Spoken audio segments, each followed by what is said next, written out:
Hello बच्चों, आज हम स्टार्ट कर रहे हैं next important section in physics, वो है कैलकुलस। और कैलकुलस के दो पार्ट है बच्चों, डिफरेंशिएशन और इंटीग्रेशन। हम अभी पहले स्टार्ट करेंगे डिफरेंशिएशन, और डिफरेंशिएशन का जो फर्स्ट लेक्चर है वो है आज का स्लोप ऑफ अ कर्व। अब स्लोप से तो आप ऑलरेडी फैमिलियर हो, लेकिन मैं फिर भी एक बार आपको रिवाइज करवा देता हूँ स्ट्रेट लाइन में स्लोप के क्या इंपॉर्टेंट पॉइंट्स हैं। तो अगर हम slope of a straight line की बात करें तो जैसे मेरे पास यहाँ पे स्ट्रेट लाइन है, तो अगर मैं इसका पॉजिटिव एक्स एक्सिस से एंगल निकालता हूँ थीटा, है ना।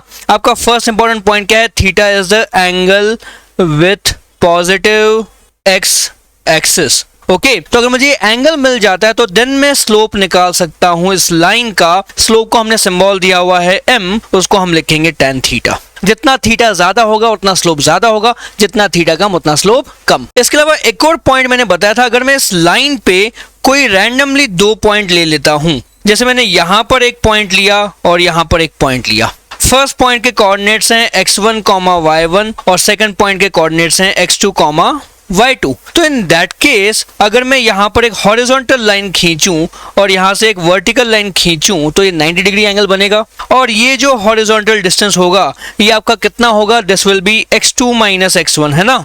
ये कोऑर्डिनेट आपका x2 है और ये कोऑर्डिनेट x1 है, तो इनका डिफरेंस लेना है और इसको हम शॉर्ट में बोलते हैं डेल्टा x। डेल्टा x मतलब चेंज इन x। सिमिलरली आपको जो वर्टिकल हाइट यहाँ पे मिल रही है वो हो जाएगी delta y, which will be y2 minus y1।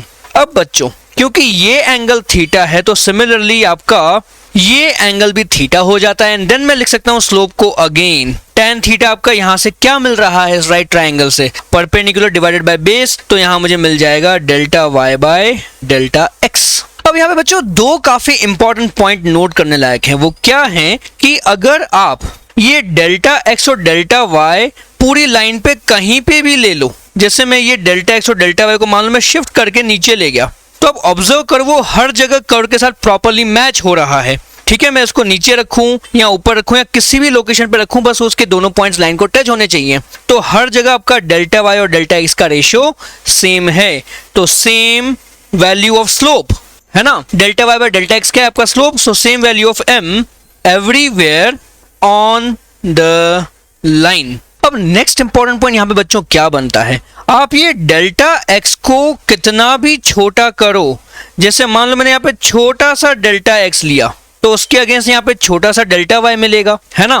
पर तब भी आपका ये एंगल तो थीटा अभी भी वही है, तो अब आपका जो रेशियो मिलेगा डेल्टा y और डेल्टा x का वो अभी भी tan थीटा के बराबर होगा।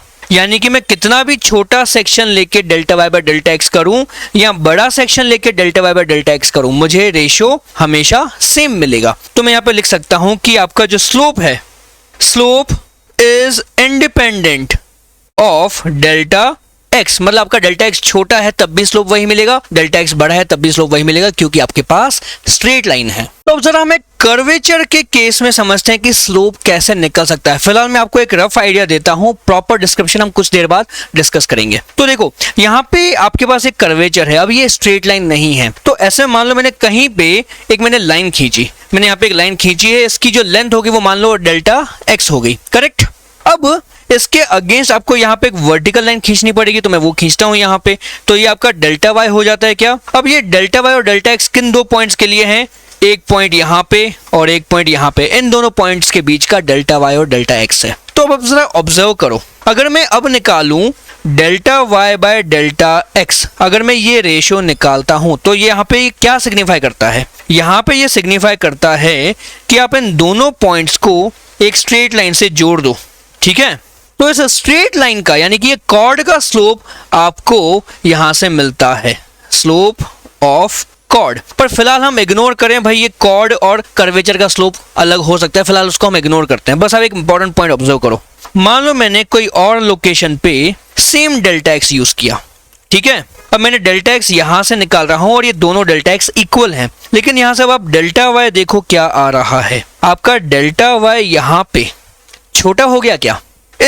इन दोनों पॉइंट्स के बीच में आपका डेल्टा y बड़ा था, इन दोनों पॉइंट्स के बीच में डेल्टा y छोटा हो गया, तो यहाँ पे आपके कॉर्ड की स्लोप अब डिक्रीज हो चुकी है, क्योंकि delta y by delta x का रेशियो भी अब कम हो जाएगा। सिमिलरली अगर मैं डेल्टा x यहाँ पे ड्रॉ करूं, मान लो मैंने यहां से लिया, ठीक है, तो अब यहाँ पे आपका डेल्टा y किधर जा रहा है बच्चों? क्या ये डेल्टा y नीचे की तरफ गया क्या?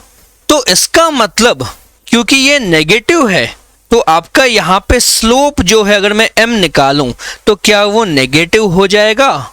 तो आपका स्लोप कहीं पे ज़्यादा पॉजिटिव हो सकता है, कहीं पे कम पॉजिटिव हो सकता है और कहीं पे नेगेटिव भी हो सकता है। तो यहाँ पे आप क्या सीखते हो कि कर्वेचर के केस में delta Y by delta X constant नहीं रहता। तो बच्चों अब यहाँ पे आप मेरे पीछे एक ग्राफ देखो, इस ग्राफ का लिंक मैं आपको यहाँ पे डिस्क्रिप्शन में शेयर कर दूंगा। यहाँ पे भी आप देखो, अगर आप डेल्टा एक्स की वैल्यू देखो, क्या वो 0.8 दी हुई है क्या? ठीक है, अब आप जरा ऑब्जर्व करो, मैं पॉइंट ए और पॉइंट बी के बीच की जो कॉर्ड है मैं उसका स्लोप निकाल रहा हूँ। वहां पे डेल्टा एक्स 0.8 है और डेल्टा वाई अभी 1.4076 है। अब जरा देखो, मैं ए की लोकेशन चेंज करूं तो क्या होता है। देखो मैंने डेल्टा एक्स चेंज नहीं किया पर डेल्टा वाई अपने आप चेंज हो रहा है।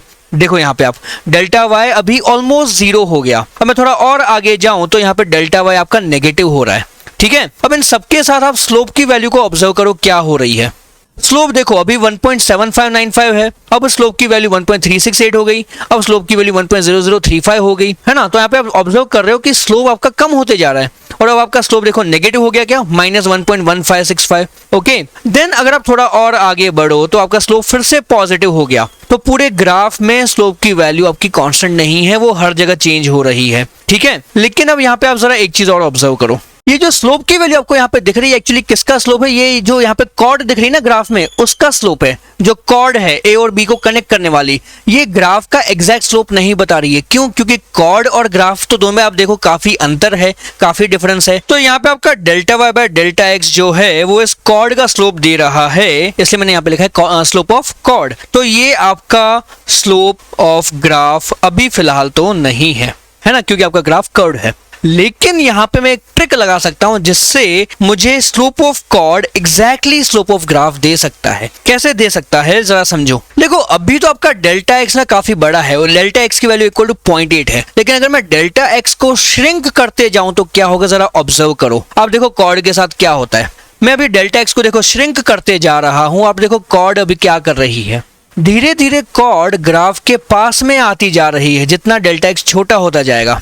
और अगर डेल्टा एक्स बहुत छोटा हो जाता है, आप इमेजिन करो, तो क्या वो कॉर्ड को एग्जैक्टली ओवरलैप कर रहा है? क्या जो आपकी कॉर्ड है और जो ग्राफ है वो ऑलमोस्ट ओवरलैप कर रहे हैं। अभी भी आपका डेल्टा एक्स लेकिन 0.04 है। अगर मैं डेल्टा एक्स को और छोटा करूं तो वो ग्राफ के साथ और परफेक्टली ओवरलैप कर पाता है। तो अब मैं बोल सकता हूं कि मुझे ग्राफ का स्लोप निकालने का एक तरीका मिल गया। तो देखो यहाँ पे डेल्टा एक्स को छोटा करने से डेल्टा वाई भी अपने आप छोटा होता गया है ना। डेल्टा एक्स को आप स्मॉल करो, डेल्टा वाई भी अपने आप स्मॉल हो जाएगा, श्रिंक हो जाएगा और आपकी कॉर्ड अभी ऑलमोस्ट ग्राफ को ओवरलैप कर रही है। तो अब मैं पॉइंट ए पे अपना स्लोप निकाल सकता हूं ये डेल्टा वाई और डेल्टा एक्स का रेशियो लेके। तो अब जरा ऑब्जर्व करो यहाँ पे आपका स्लोप अभी कितना आ रहा है। आपका स्लोप यहाँ पे दिख रहा है क्या? 2.92752। तो वो पॉइंट ए पे मेरे ग्राफ का स्लोप है। तो अब मैं बोल सकता हूं कि अगर मैं ग्राफ को यहाँ पे बहुत ज्यादा जूम इन करूं और यहाँ पे छोटा सा डेल्टा एक्स लेता हूं तो उसके अगेंस्ट एक छोटा सा डेल्टा वाई बनेगा। मैं यहाँ पे लिख दूं स्मॉल डेल्टा एक्स और ये हाइट के लिए लिख देता हूं मैं स्मॉल डेल्टा वाई।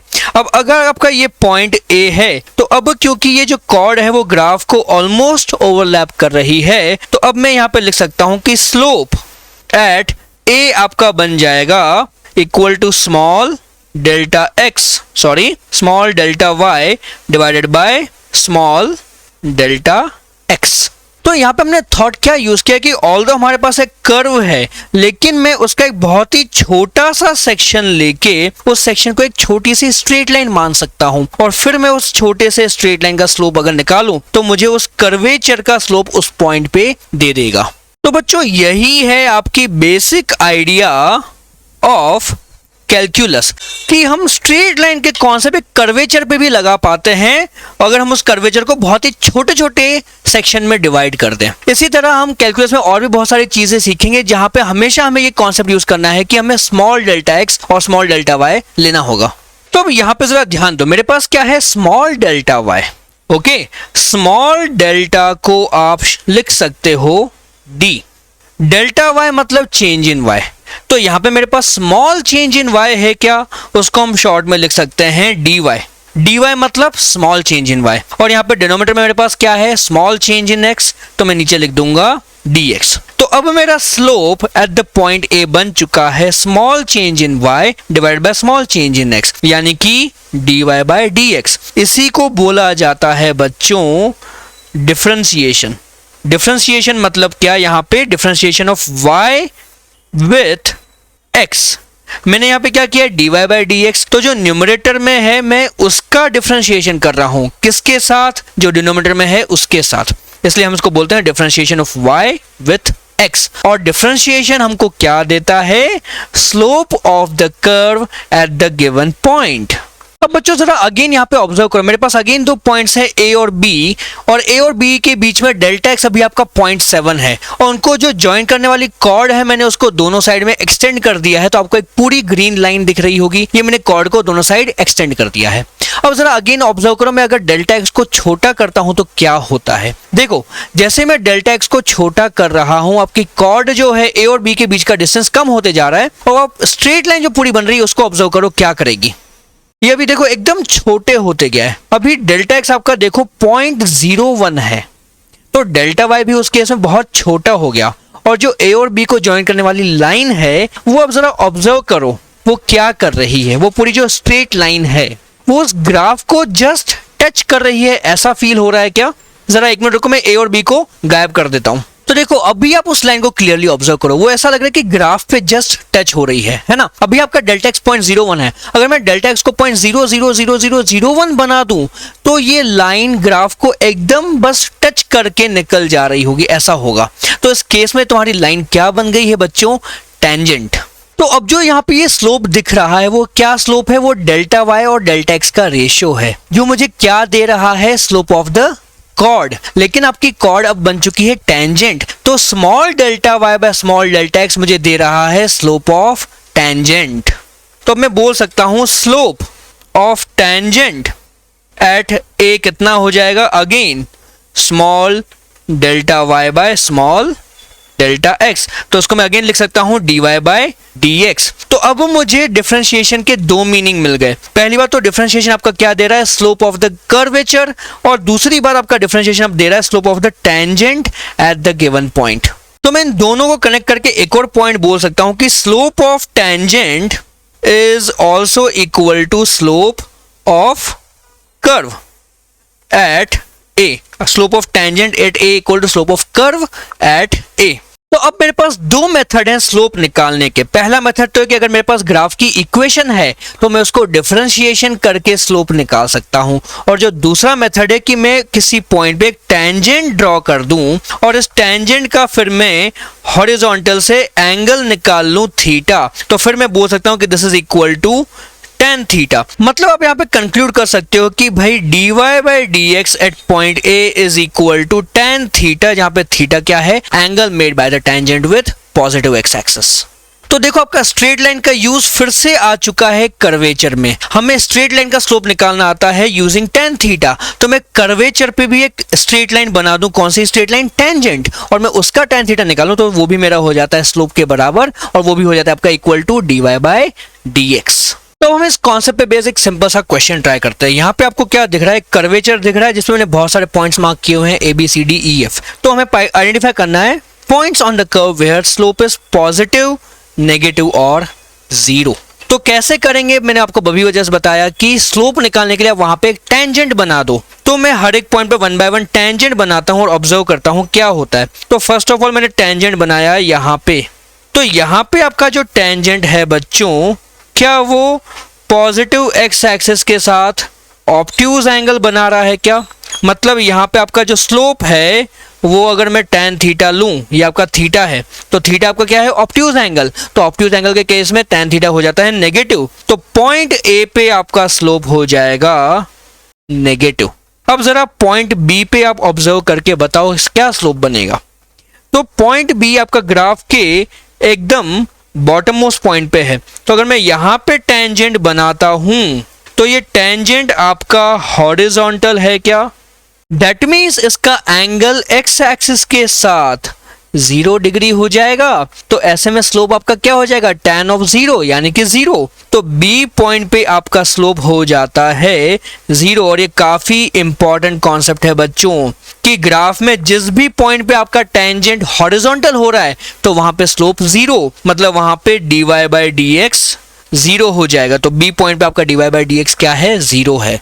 अब नेक्स्ट हम देखते हैं पॉइंट सी पे। तो अगर आप पॉइंट सी पे टेंजेंट बनाओगे तो ये टेंजेंट आपका हॉरिजॉन्टल के साथ एक्यूट एंगल बना रहा है, तो tan थीटा यहाँ पे पॉजिटिव हो जाएगा, मतलब स्लोप भी पॉजिटिव। तो मैं सी पे लिख सकता हूँ आपका स्लोप क्या होगा, पॉजिटिव। सिमिलरली पॉइंट डी पे देखो, यहाँ पे आप टेंजेंट बनाओगे तो अगेन इस टेंजेंट का एंगल एक्स एक्सिस के साथ एक्यूट एंगल बन रहा है, तो देयरफॉर पॉइंट डी पे भी आपका स्लोप क्या होगा, पॉजिटिव होगा।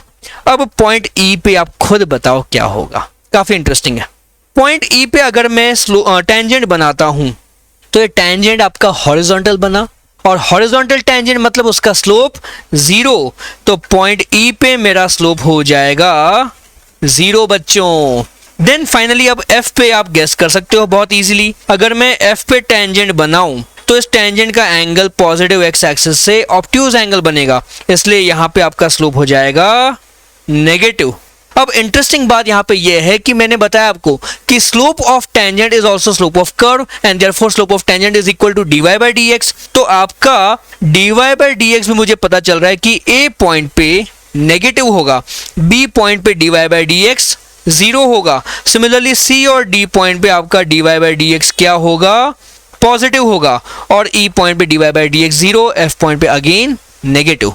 अगेन एक और क्वेश्चन ट्राई करते हैं। यहाँ पे आपके पास एक कर्वेचर दिख रहा है, इस कर्वेचर पे आपके पास 4 पॉइंट्स अवेलेबल है, उन पॉइंट्स के एंगल गिवन है हॉरिजॉन्टल के साथ, तो हमें वहां पे स्लोप पता करना है कितना होगा। तो फर्स्ट ऑफ ऑल आप पॉइंट ए पे देखो, यहाँ पे देखो ये हॉरिजॉन्टल लाइन खींची हुई है, उसका एंगल जो है ग्राफ के साथ 60 डिग्री गिवन है। इसका मीनिंग क्या हुआ, इसका मीनिंग ये हुआ कि अगर मैं इस पॉइंट पे एक टेंजेंट बनाता हूं तो ये जो टेंजेंट है उसका एंगल हॉरिजॉन्टल के साथ 60 डिग्री है। ओके, तो ऐसे में आपका स्लोप कितना आ सकता है। देखो फर्स्ट ऑफ ऑल हम ये एंगल भी ले लें 60 होगा क्या, तो आपका ये छोटा वाला एंगल 60, लेकिन एक्स एक्सिस के साथ तो ऑब्ट्यूज एंगल बन रहा है ना, तो आपका यहाँ पे स्लोप एट पॉइंट ए क्या हो जाएगा, माइनस ऑफ tan 60 डिग्री। याद करो हमने स्ट्रेट लाइन का स्लोप कैसे निकाला था, वो भी हम ऐसे ही निकालते थे, तो ये मेरा बन जाएगा -√3। अब पॉइंट बी पे बताओ स्लोप कितना होगा, यहाँ पे तो एंगल गिवन नहीं है, तो खैर उसकी जरूरत भी नहीं है क्योंकि पॉइंट बी आपका ग्राफ के बॉटम मोस्ट पॉइंट पे है, तो यहाँ पे टेंजेंट आपका हॉरिजॉन्टल है, तो यहाँ पे आपका स्लोप कितना हो जाता है बच्चों, 0। अब पॉइंट सी पे फोकस करते हैं, तो यहाँ पे अगर मैं टेंजेंट ड्रॉ करता हूं तो ये आपका जो टेंजेंट है वो हॉरिजॉन्टल के साथ 30 डिग्री एंगल बना रहा है, और क्योंकि ये एक्यूट एंगल है तो यहाँ पे आपका स्लोप प्लस tan 30 डिग्री होगा, यानी कि 1/√3। अब हम नेक्स्ट पॉइंट पे जाते हैं, पॉइंट डी है मेरे पास। पॉइंट डी आपका यहाँ पे ऑब्ट्यूज एंगल 150 बना रहा है, दैट मीन्स अगर मैं यहाँ पे टेंजेंट ड्रॉ करूंगा तो उस टेंजेंट का एंगल भी कितना है, 150 डिग्री। तो स्लोप एट पॉइंट डी आपका हो गया tan 150 degree, that is also equal to कितना, ये आपका 30 डिग्री बचेगा, तो मैं इसको -tan 30 डिग्री लिख सकता हूं, तो ये आपका बन जाएगा 1/-1/√3। इजी। बच्चों आपके लिए बहुत ही इंपॉर्टेंट अनाउंसमेंट है, हमने एक डाउट सपोर्ट प्रोग्राम शुरू किया है। ये प्रोग्राम उन बच्चों के लिए जो सेल्फ स्टडी करते हैं, ऑनलाइन वीडियोस देख के पढ़ाई करते हैं, लेकिन जब उनके पास कोई डाउट आते हैं तो वो डाउट क्लियर करने के लिए कोई फैकल्टी उनके पास अवेलेबल नहीं है। तो आप लोगों के लिए हमारे पास ये प्रोग्राम है जिसको आप ज्वाइन कर सकते हो और आप अनलिमिटेड डाउट्स हमसे पूछ सकते हो। इसके अलावा वो भी बच्चे जो ऑफलाइन क्लासेस कहीं ना कहीं जाते हैं या फिर ऑनलाइन भी उन्होंने कोई ना कोई कोर्स लिया हुआ है, लेकिन वहां पे उनके डाउट्स फुली कंप्लीट नहीं हो पा रहे हैं, तो वो बच्चे भी हमारे पास ज्वाइन कर सकते हैं। मैं आपको इसके हाइलाइट्स बता दूं क्या है। Every week 3 to 4 live lectures होंगे जिसमें आप मुझे लाइव डाउट्स पूछ सकते हो। डाउट पूछने की कोई लिमिट नहीं है, जितने भी डाउट्स हैं आप पूछ सकते हो, मैं उन सबको क्लियर करूंगा। इसके अलावा टेलीग्राम या व्हाट्सएप पे भी आप मुझे डाउट्स सेंड कर सकते हो। मैं जैसे ही टाइम मिलेगा उन क्वेश्चंस का, उन डाउट्स का मैं व्हाट्सएप पे भी रिप्लाई करूंगा, और अगर पॉसिबल हुआ तो मैं उनका वीडियो सोल्यूशन भी आपके लिए अपलोड कर दिया करूंगा। और ऐसा नहीं है कि हम सिर्फ व्हाट्सएप रिप्लाई करें तो कहानी कहाँ पे खत्म हो जाती है। आपको अगर फिर भी डाउट क्लियर नहीं होता और हमको लगा कि भाई हाँ ये डाउट को कुछ और तरीके से समझाना पड़ेगा, तो हम अगेन एक्स्ट्रा लाइव लेक्चर्स और लगा सकते हैं जहाँ पे आपके वो डिफिकल्ट क्वेश्चंस डिस्कस होंगे। और ये पूरा प्रोग्राम आपके सारे सब्जेक्ट्स के लिए, फिजिक्स, केमिस्ट्री, मैथ्स और इवन बायो के लिए भी है, यानी कि जो नीट के बच्चे हैं वो भी इसको ज्वाइन कर सकते हैं। इसकी फीस बहुत सिंपल है, आपको हर एक सब्जेक्ट के लिए सिर्फ 1000 रुपीज पर मंथ पे करना होगा फॉर ईच सब्जेक्ट। और ये जो मैं आपको प्रोग्राम बता रहा हूँ ये हर एक सब्जेक्ट का इंडिविजुअल प्रोग्राम है। आपको ज़रूरी नहीं कि आपको सारे ही सब्जेक्ट ज्वाइन करने हैं। आप चाहो तो एक सिंगल सब्जेक्ट ज्वाइन कर सकते हो, चाहो तो सारे सब्जेक्ट्स के लिए डाउट सपोर्ट ले सकते हो। और जो बच्चे जेईई 2024 की तैयारी कर रहे हैं या नीट 2024 की तैयारी कर रहे हैं, अगर वो भी इस प्रोग्राम को ज्वाइन करना चाहते हैं और अगर वो लमसम में पेमेंट करते हैं, मतलब पूरे 2 साल का डाउट पैकेज एक साथ लेते हैं, तो उनके लिए स्पेशल डिस्काउंट्स भी अवेलेबल है। ज़्यादा डिटेल्स के लिए आप कॉन्टैक्ट कर सकते हैं। व्हाट्सएप लिंक मेरे डिस्क्रिप्शन में गिवन है, वहाँ पे आप क्लिक करिए और मुझे व्हाट्सएप करिए, मैं आपको रिप्लाई करूँगा।